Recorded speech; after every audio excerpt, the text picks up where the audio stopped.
Hello guys, sa isang mapagpalang umaga sa inyong lahat. Ang iyong nakikita ay isang electric kettle.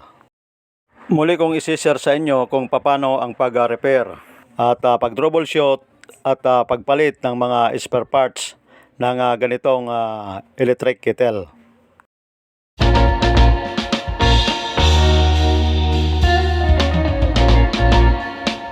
Ito guys, dinala ng customer ko na sira na yung thermostat temperature switch.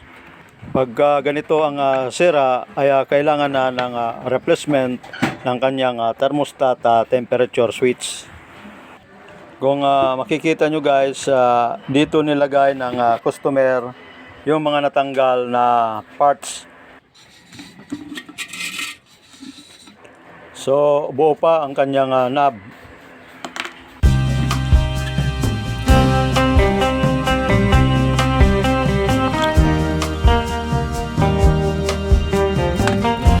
Yung natanggal na knob ay dyan yan na nakakabit.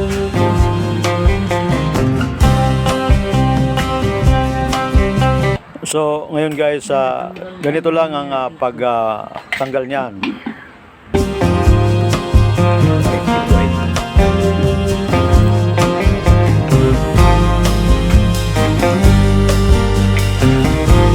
Pag natanggal nyo na yung isang screw, iaangat nyo lang yung kanyang handle cover.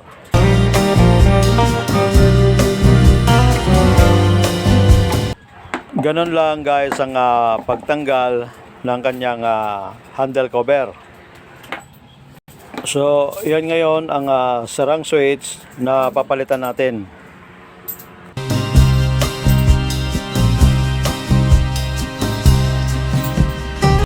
Dito sa switch, dalawang wire lang ang pumunta.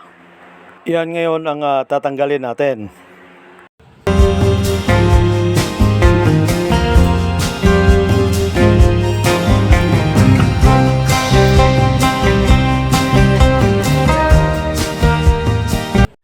So ito na guys yung bagong thermostat temperature switch natin. Ito ay nabibili sa Lazada or Shopee. Dito guys, bago ibalik ang terminal sa ating switch ay kailangan i-crimp muna yung female speed terminal ng bahagya. Ang purpose niyan para sumikip at hindi mag-loss ang ating terminal.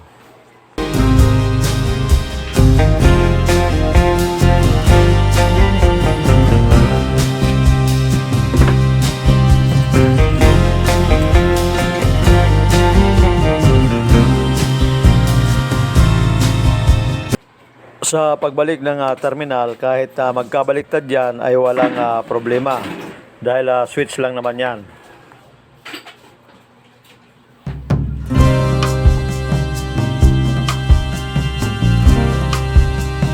Sa pagbalik yan guys ay ididiin nyo lang yung switch dahil mayroon yan siya snap lock.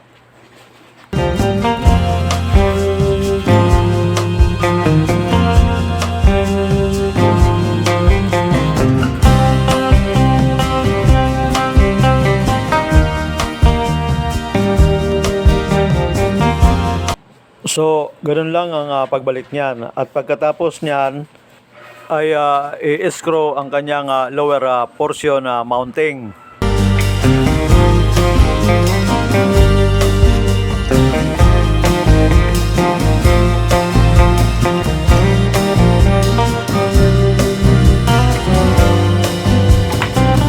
At pagkatapos ma-install niyan, ay i-check natin yung continuity ng switch.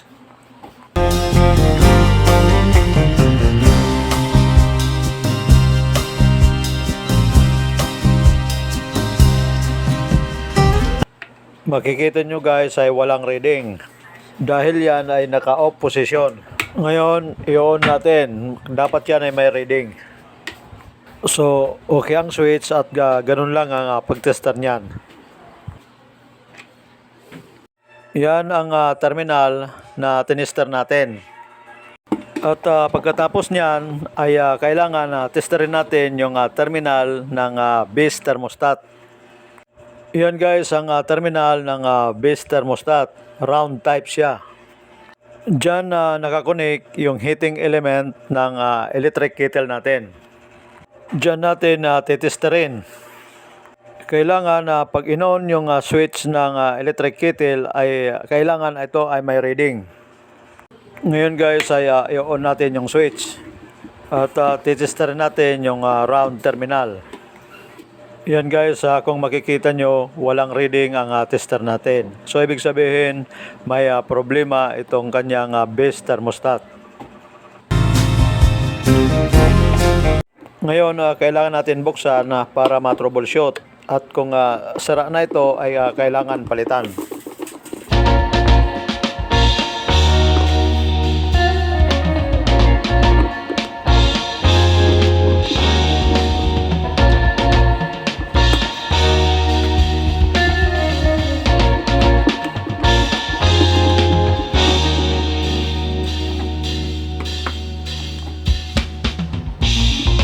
Sa pagtanggal ng cover ay tatandaan natin yung slot ng wire. So, yan na guys ang base thermostat natin. Diyan sa loob ay nakalagay ang heating element. Yan naman ang terminal ng heating element. Yan naman na terminal ay galing ng switch. Yan naman na terminal ay galing ng heating element. Yung dalawang terminal na yan ay pumunta yan sa round terminal. Yung dalawang wire na yan ay para yan sa power indicator.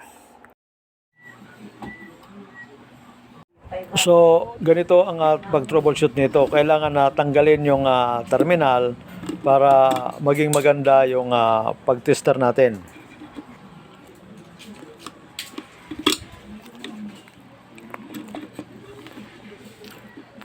So, ganito guys ang pag-tester ng base thermostat.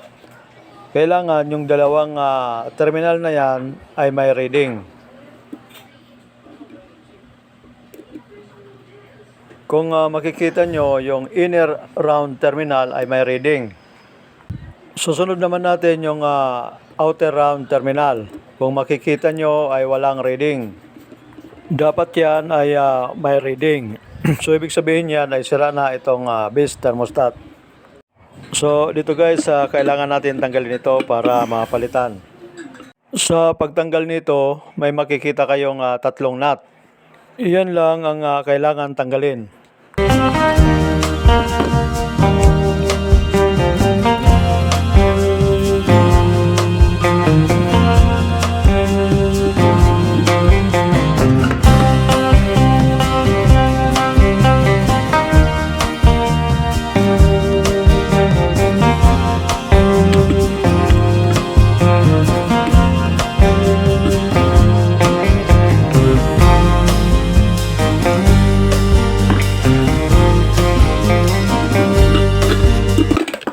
Yan guys, dumulas pa.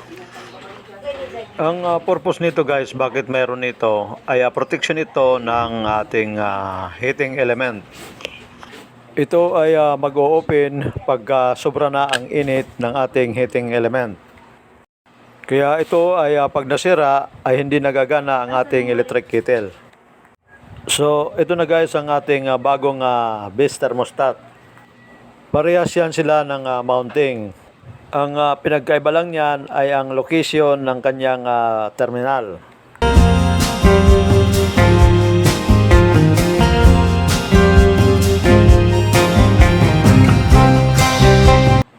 Iyan ang sa dati, iyan naman ang sa bago.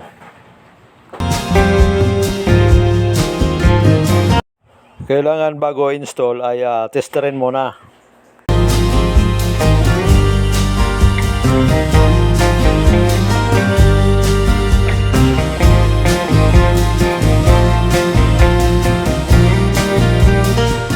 Kung mapapansin nyo guys, parehas sila may reading. Yung inner at outer terminal. So, ganun ang okay na base thermostat. Obserbahan nyo guys itong pinalitan natin na base thermostat.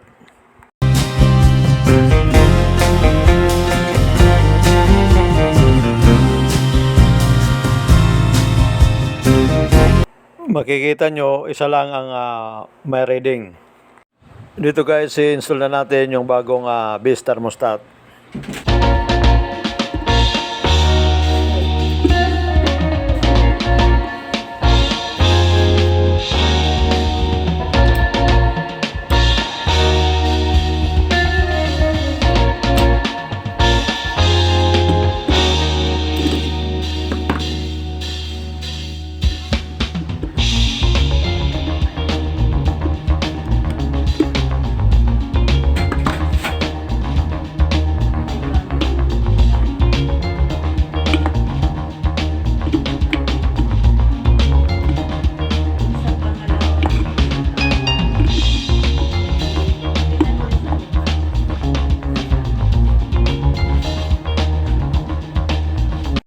Hindi kayo malilito sa koneksyon yan dahil dalawa lang naman yan na terminal.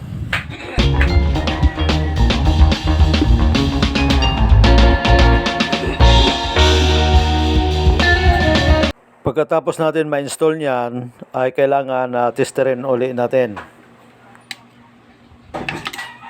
I-on muna natin yung switch at titesterin natin yung round terminal.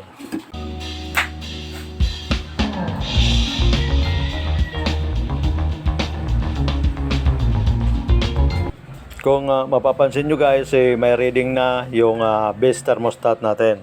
So, okay na ito guys. Pwede na ito ibalik yung cover.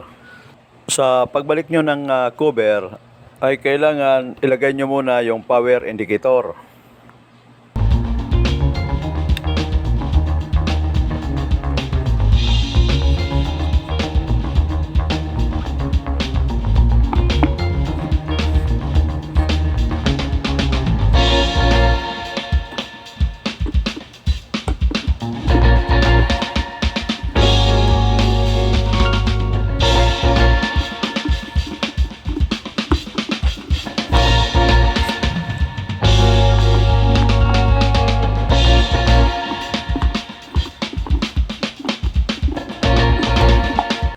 So, yun na guys, pwede na ibalik ngayon yung handle cover. Pero bago ibalik niyan ay kailangan ilagay muna yung knob. Sa pagbalik ng knob ay ididiin nyo lang dahil mayan ay may snap lock.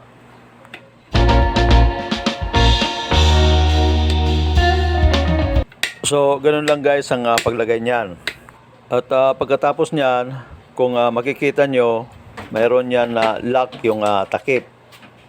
So, yan ang unahin nyo ilagay at pagkatapos niyan ay didiinan nyo ngayon yung handle cover.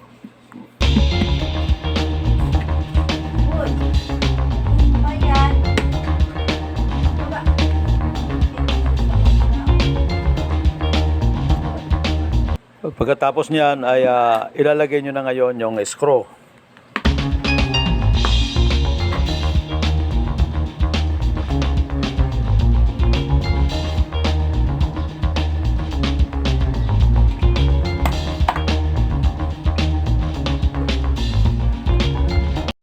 So ito guys yung power supply ng electric kettle natin.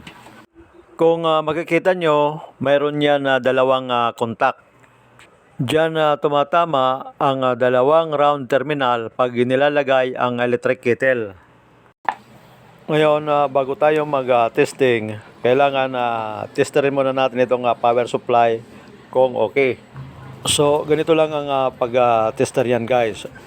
Mula dyan sa inner contact papunta ng plug, kailangan yung dalawa na yan ay may reading.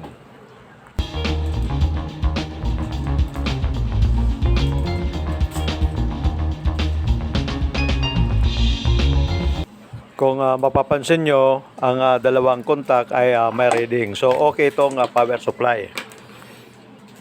Iyan ang tinister natin, yung dalawang contact na yan. Ngayon guys, magte-testing na tayo. Pero bago tayo niyan maglagay ng tubig, kukunan muna natin ito ng resistance, yung power supply. para makasiguro tayo na okay yung gawa natin. So, ganito lang guys ang pagkuha ng resistance. Ilalagay nyo yung test prod sa plug at i-on yung switch. Dapat yan na pag i-on yung switch ay may reading tayong makukuha. So, yan guys, kung makikita nyo may resistance reading. So, pwede na ito lagyan ng tubig.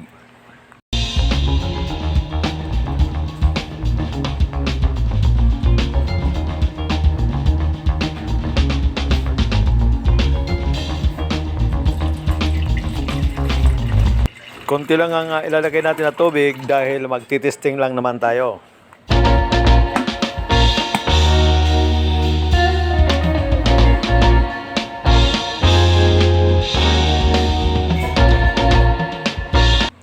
Kunan muna natin ng voltahe, yung power source. So dito guys, plug na natin para maobserbahan.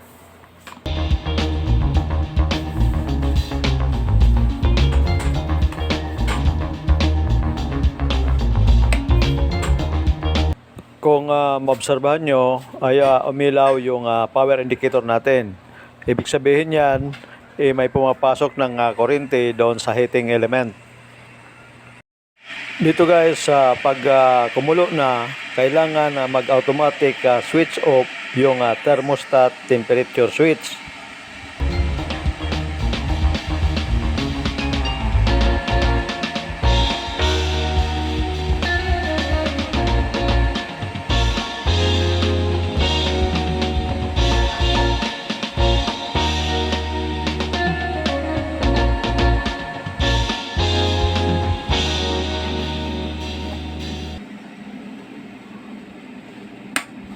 So, yan na guys, nag-automatic na.